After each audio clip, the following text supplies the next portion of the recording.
I have a really interesting comparison for everybody here, and this shows you how priorities are everything.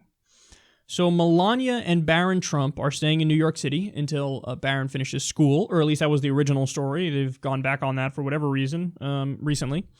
But the cost of security in New York City for Melania and Barron is over $1 million a day. So that's amazing. Now look at this comparison that Mark Elliott did. The monthly cost of guarding Trump Tower, $30 million.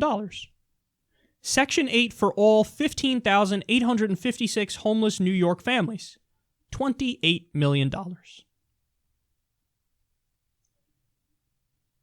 They're spending more to protect Melania, security for Melania in New York City, than they were spending for all of the homeless people, 15,856 homeless people in New York City. All right, your priorities are broken. Your moral compass is broken at that point. Because it was a matter of, hey, I just want to stay in New York because I want Barron to finish school. He didn't have to finish school there. Daddy's the president now, son. You got to go to D.C. That could have been the response. That should have been the response. But no, we want him to stay comfortable, and therefore, okay, so it's going to cost more than the amount of money we spend on every homeless person in the United States of America. Look, do me a favor. Don't ever tell me that, we can't afford single-payer health care when we spent $7 trillion in Iraq.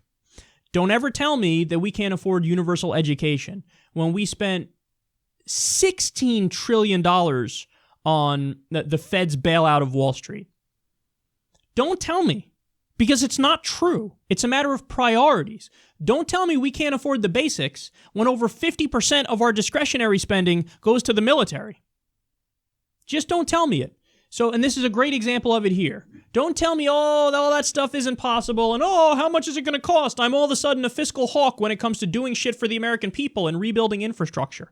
Don't tell me we can't do it when you see how fucked up the priorities are. When you see it's $30 million to protect Melania and Barron and keep them in New York City, but it's $28 million for over 15,000 homeless people.